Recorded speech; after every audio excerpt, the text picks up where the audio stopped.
Lucy Hawkins. You're watching Impact from the BBC. Our main news today. Brazil's President Dilma Rousseff is holding an emergency cabinet meeting today. She's discussing how to deal with the protests which are sweeping her country. On Thursday night, 1 million people came out onto the streets of 80 different cities.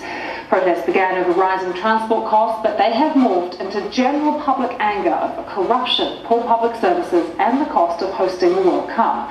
Large numbers of people in Brazil have actually been contacting us via our World Have USA video uploader. We wanted to bring you a selection of their views. Brazilian people do not think that almost 7 billion reais, nearly $3.5 billion of public money is being spent reforming or building stadiums, while ridiculously lack physicians, public health centers, and while both of our public education and our teachers' wages are ridiculous. We have to pay the government to maintain the hospitals. But the hospitals are such a mess, and we have to pay a private service. The politicians are stealing the country, are robbing the people. We are not fighting for 3 cents only, we are fighting for billions of billions that are taken from our pockets every single day. The corruption in this country stinks, and the demonstration you guys have seen on TV has only to do with the dream of overseers to say something people need our voice to be heard in the world. Selection of views there from Brazil. Well, with me is the author and journalist Clive Bloom, who has written numerous articles and books on modern protest movements. And of course with us also Sylvia Salek of BBC Brazil, who is following this in absolute detail for us. Clive, if I can start with you, looking at what's happening in Brazil over these past days, is it following any sort of proven pattern in terms of protest movements elsewhere? Well, interesting enough, yes it is, especially European protest.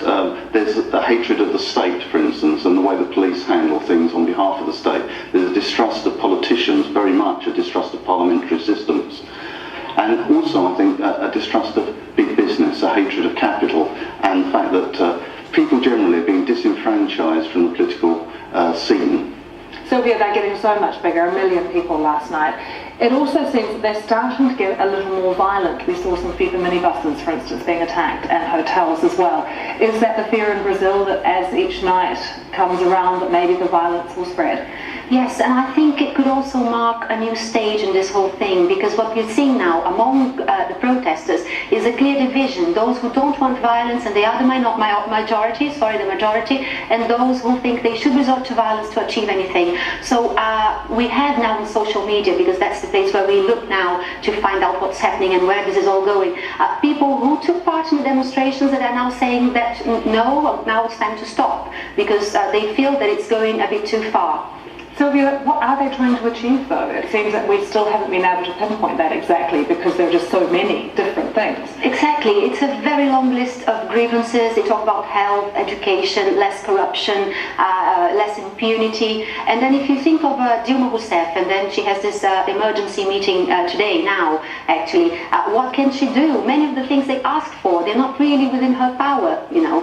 For example, if they talk about impunity, it's the judiciary who should be maybe faster and deal with cases in a different way, because she is seen as, in a way, someone who is tough on corruption. Ministers have fallen within from her government because they were involved in scandals, corruption scandals. So it is a tricky situation, very difficult. Like, what do you make of how the government has dealt with things in Brazil so far? Well, I think the government has dealt with things probably the same as most governments in democracies deal with it. It's a panic reaction to begin with, not really being prepared usually for what blows up from a very trivial set of incidents, really, the fare hike, etc., in various cities.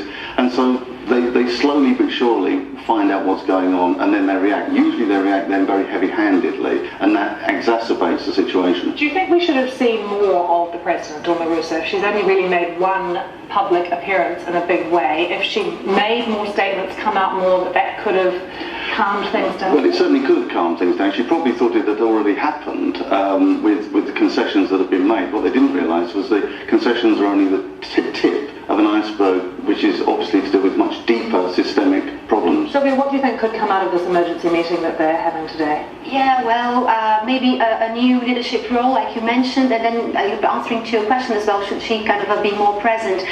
In a way, possibly possibly yes, but then on the other hand, she may be, she could have become the target of the main target, and she's not yet the main target of the demonstrators. So it is a difficult decision.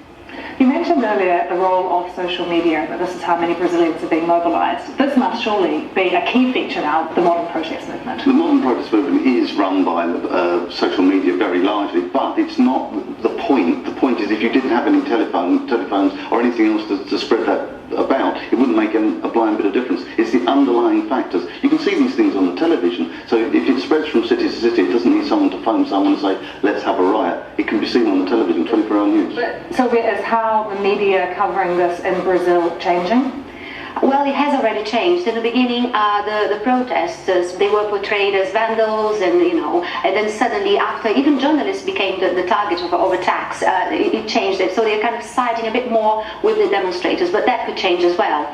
Is there other leadership emerging within the protest movement? Because we talk about it as being a movement that doesn't have a name, that doesn't have a leader or one cause, but are people starting to emerge from that? Not really, not one specific face. You have some groups, but not a specific face, and that makes it a bit difficult as well. If you want to negotiate, you don't really have. You have sometimes the number of students come forward, but it is quite difficult. The face of revolution or protest, at least, has changed. There's no leaders anymore. It's anonymous, literally anonymous, as the group is called. We don't have leaders in the old-fashioned sense. So the problem is, who do you negotiate with? What do they represent? And people just don't know from, if you like, from the parliamentary side, the government side, who to negotiate with, or if there's anybody even to bother to negotiate with. Yeah, it is interesting to compare it perhaps to what we've seen in Sweden, what we've seen in Turkey yes. as well, but that is a discussion for another time. Thank you both very much for coming in.